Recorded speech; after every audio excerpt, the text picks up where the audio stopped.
प्रविधिको विकाससँगै दिनानुदिन नयाँ उपकरणको प्रयोग बढ्दै गइरहेको छ। नेपालमा पछिल्लो समय व्यापकता पाउँदै गएको त्यस्तै एउटा प्रविधि हो ड्रोन। म्युजिक भिडियो, चलचित्र, भ्लगिङ, डकुमेन्ट्री, समाचार सामग्रीमा समेत ड्रोन शट प्रचलित नै भइसकेको छ। त्यसबाहेक ड्रोन उपयोगिता अन्य महत्त्वपूर्ण र अत्यावश्यकीय क्षेत्र समेत रहेका छन्। नेपालमै ड्रोनको विकास कार्यमा क्रियाशील एक इन्जिनियर हुन् रामकृष्ण यादव। 26 वर्षीय यादवको घर सिराहा हो। झापाको सिद्धार्थ बोर्डिङ स्कुलबाट एसएलसी पास गरेका यादव माध्यमिक तह अध्ययन गर्न काठमाडौँ आए। क्यारेबियन कलेजमा भर्ना भएर विज्ञान विषय पढ्न थाले। उनमा हवाई जहाजको क्षेत्रमा निकै रुचि बढ्न थाल्यो। सानोमा त ड्रोन वा रोबोटका बारेमा केही थाहा थिएन। उनी भन्छन्, मलाई उड्ने चिजबिजहरूमा निकै रहर थियो। यता +2 पढ्न थालेपछि प्लेन कसरी उड्छ होला भन्ने सोचिरहन्थे र त्यसैको बारेमा खोज्ने गर्थे। हवाई जहाजबारे विभिन्न विषय खोज्दै जाँदा उनी कयौँ पटक निराश हुन्थे। रामकृष्णले +2 पढ्दादेखि नै ड्रोन मानवरहित विमान बनाउन खोजेका थिए, तर आवश्यक सामग्रीको अभाव भएपछि सो कार्य अगाडि बढाउन नसकेको उनले बताएका छन्। पछि इन्टरनेटमा पहुँच पाएपछि उनी थप खोज गर्न थाले। हवाई जहाजको बारेमा विभिन्न कुराहरू खोज्दै जाँदा उनी बिस्तारै ड्रोनको क्षेत्रमा जोडिए। +2 को अध्ययन सकिएपछि उनी इन्जिनियरिङ पढ्ने विषयमा सोचिरहेका थिए। पढाइप्रति राम्रो लगाव भएका यादवले नेसनल कलेज अफ इन्जिनियरिङमा इलेक्ट्रोनिक्स एन्ड कम्युनिकेसन इन्जिनियरिङ अध्ययन गर्न थाले। मेरो भाग्य भन्नुपर्छ, म जुन क्षेत्रतर्फ आकर्षित थिएँ नेसनल कलेज अफ इन्जिनियरिङमा त्यही क्षेत्रमा आबद्ध हुने मौका पाए। उनी भन्छन्, म त्यहाँको रोबोटिक्स क्लबमा जोडिए। त्यही वर्ष रोबोटिक्स एसोसिएसन नेपालले रोबोटिक्स कम्पिटिसन आयोजना गर्यो। कलेजबाट उक्त प्रतिस्पर्धामा सहभागी भएपछि मैले पहिलो पटक ड्रोन बनाउने अवसर पाएँ। उक्त ड्रोन बनाएको पल नै उनको जीवनको सबैभन्दा अविस्मरणीय बन्न पुग्यो। त्यसपछि विभिन्न प्रतिस्पर्धामा सहभागी हुन थालेका यादव सन् 2018मा रोबोटिक्सतर्फको लोकसको द्रोणाचार्य पुलचोक इन्जिनियरिङको इलेक्ट्रोनिक्सतर्फ पहिलो बनेका उनी मेट्रिक्सको कुरुक्षेत्र मेकानिकल इन्जिनियरिङतर्फ फर्स्ट रनर अफ बन्न सफल भए। यसरी विभिन्न प्रतिस्पर्धामा सहभागी हुँदै जाँदा उनको भेट विक्रान्त कार्कीसँग भयो।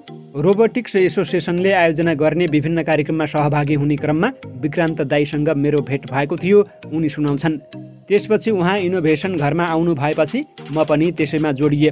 पार्ट टाइमको रूपमा इनोभेटिभ घर नेपालमा आबद्ध भएका रामकृष्ण सुरुवाती दिनमा त्यहाँका विभिन्न प्रोजेक्टमा सघाउन थाले।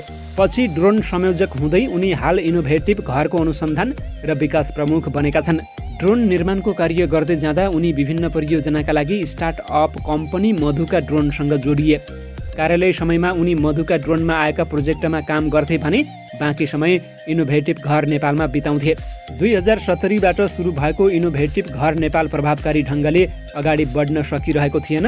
यादव र कार्की जोडिएपछि पकेट कम्पनीका रूपमा रहेको इनोभेटिभ घरले गति लिन थाल्यो। गैर नाफामूलक यो संस्था विशेष गरी अनुसन्धान र विकासमा केन्द्रित रहेको छ, जहाँबाट आफूले थुप्रै कुरा सिक्ने अवसर पाएको यादवले बताउने गरेका छन्। इनोभेटिभ घर नेपालमा रहेर उनले पोखराको फेवाताल सफा गर्ने रोबोट र नगरपालिकाको धुलो सफा गर्ने ब्रुमरको प्रोटोटाइप बनाएर प्रदर्शन समेत गरेका छन्। हामीले तयार पारेको ब्रुमरको प्रोटोटाइप देखेपछि उहाँहरू हामीसँग काम गर्न इच्छुक देखिनु भएको थियो, उनी भन्छन्। तर खै कसरी अन्तिममा बाहिरबाट सामान आयो।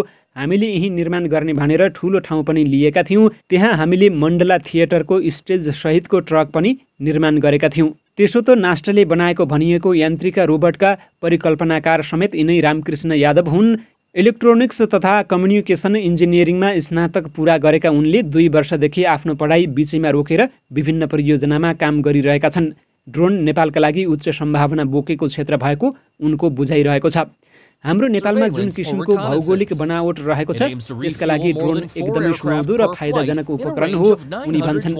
र यहाँ प्रविधि भित्र्याएर मात्र पनि हुँदैन, त्यसलाई मान्छेले आत्मसात गर्ने वातावरण पनि सिर्जना गर्नुपर्दछ। अहिले नेपालमा ड्रोनका लागि विभिन्न किसिमका प्रतिबन्धात्मक व्यवस्था पनि लागू भएको अवस्था छ। कडा नियम भएकाले साधारण मानिसहरूलाई काम गर्न पनि गाह्रो रहेको छ।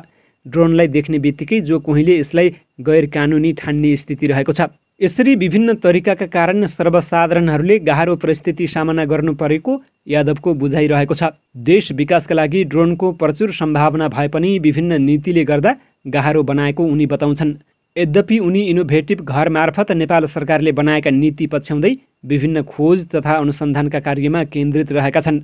यादवले नेपालको कृषि क्षेत्रमा ड्रोन प्रयोगको राम्रो सम्भावना देखेका छन्। मानिसहरूले नयाँ प्रविधि स्वीकार गर्न समय लाग्ने भएकाले कृषि क्षेत्रमा ड्रोनको प्रयोगका लागि समेत अझै कुर्नुपर्ने उनको भनाइरहेको छ।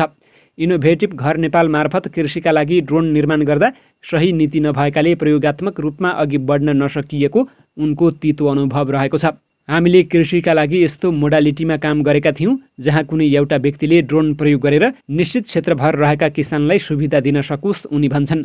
अन्य ड्रोन जस्तो ठुला ड्रोनका लागि देशमा सुहाउँदो नीति छैन। यदि सरकारले त्यस्ता क्षेत्रलाई सहज हुने गरी नीति बनाइदिए राम्रोसँग दिगो रूपमा काम गर्न सकिन्छ। सरकारले बनाएका नीतिमा रहेर ड्रोन उडाउने प्रक्रिया निकै झन्झटिलो भएको यादवको भनाइरहेको छ।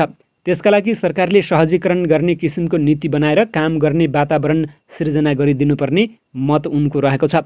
यादव आफ्नै शैलीमा ड्रोन क्षेत्रबाट देशका विभिन्न परियोजनामा काम गर्न चाहन्छन्, तर नेपालमै ड्रोन बनाउन तथा एसेम्बल गर्न आवश्यक सामग्री पाउन भने निकै गाह्रो रहेको छ। यसमा काम गर्नका लागि हरेक सरकारी निकायका प्रक्रिया पुरा गर्नुपर्ने हुन्छ। सामान ल्याउन चीन बाहेक अर्को विकल्प छैन, जसले गर्दा ड्रोनको परियोजनामा काम गरिरहँदा विभिन्न समस्या सामना गरिरहनुपर्छ। ड्रोनलाई व्यावसायिक रूपमा अगाडि बढाउन सके त्यसमा राम्रो सम्भावना रहेको उनी बताउँछन्। अन्य देशमा ड्रोनको जति बजार छ नेपालमा पनि त्यही स्तरको बजार विस्तार गर्न सकिन्छ, उनी भन्छन्। हामीले 5-7 वर्षको व्यापारिक योजना बनाएर अगाडि बढ्यौँ भने राम्रो तरिकाले व्यापार गर्न सक्छौँ। ड्रोनका लागि नेपालमा कृषि मात्र नभएर डेलिभरीमा पनि राम्रो सम्भावना रहेको छ। तर यादव आफू भने व्यवसाय गर्ने भन्दा पनि विभिन्न नयाँ परियोजनामा काम गर्न रुचाउँछन्। एउटै प्रकृतिको काम गर्दा त्यसले आफूलाई सन्तुष्टि नदिने उनी बताउँछन्। यादवले हालसम्म 50 भन्दा बढी विभिन्न फरक ड्रोन परियोजनामा काम गरिसकेका छन्। मधुका ड्रोन सर्भिसमा छँदा उनले विशेष गरी कृषिमा आधारित ड्रोनका लागि काम गरेका थिए। उक्त ड्रोनले खेतबारीमा औषधि छर्कने काम गर्ने गर्दथ्यो। जसमा 10 लिटर र 16 लिटर क्षमताका ड्रोन रहेका थिए। त्यस्तै उनले डेलिभरी ड्रोनमा पनि सक्रिय भएर काम गरेका छन्। डेलिभरी ड्रोन विशेष गरी विभिन्न पहाडी क्षेत्रमा हाइटेन्सन लाइनको तार विस्तार गर्न प्रयोग भइरहेको छ। त्यसबाहेक पनि उनले ड्रोनमा आधारित अन्य परियोजनामा पनि काम गरेका छन्। उनले नेपाली सेनाको लागि आवश्यक बम डिस्पोजल रोबोट तथा प्लोड ड्रपिङ ड्रोनमा पनि सहकार्य गरिरहेका छन्। उनलाई सबैभन्दा बढी रुचिको क्षेत्र भने रेसिङ ड्रोन हो। रेसिङ ड्रोन हाल विभिन्न भिडियोग्राफीका लागि प्रयोग गरिन्छ। यादवले 3वटा रेसिङ ड्रोन समेत तयार पारेर काम गरिरहेका छन्। यादव आफूले बनाएका रेसिङ ड्रोन प्रयोग गरेर विभिन्न किसिमको भिडियो समेत तयार पार्ने काम गर्दै आएका छन्। विशेष गरी विज्ञापन, म्युजिक भिडियो र फिल्मका लागि उनले ड्रोन शट खिच्ने गर्दछन्। यसरी आफैले एसेम्बल गरेर तयार पारेका ड्रोनबाट भएको आम्दानीमा आफू सन्तुष्ट रहेको उनी बताउँछन्। त्यसैगरी विभिन्न परियोजनामा काम गर्दा त्यहाँबाट समेत उनले धेरथोर आम्दानी जुटाइरहेका हुन्छन्। नेपाल ड्रोनका लागि नौलो ठाउँ भएकाले यसमा धेरै काम गर्न बाँकी रहेको यादवले देखेका छन्। तर ड्रोन प्रचलनमा आउनु अगावै नेपालमा यसलाई गलत तरिकाले हेर्न थालिएको उनी बताउँछन्। ड्रोन कसलाई बिक्री गर्न दिने, कसले खरिद गर्न पाउने, कसले उडाउन पाउने भन्ने कुराको सही नीति ल्याउनु आवश्यक रहेको छ। उनी भन्छन् ड्रोन भिडियो बनाउन मात्र प्रयोग गरिँदैन, यसलाई हरेक क्षेत्रमा प्रयोग गर्न सकिन्छ।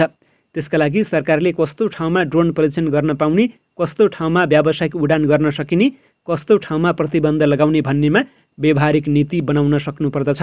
यादव ड्रोनलाई लिएर नेपालमै केही गर्न चाहन्छन्। स्नातक तहको पढाइ सकेका उनी अहिले त्यसबारे थप अध्ययनका लागि विदेश जाने योजना बनाइसकेका छन्। कहिले जाने, कुन देश जाने भन्ने कुरा भने अझै निश्चित नभइसकेको उनले बताएका छन्।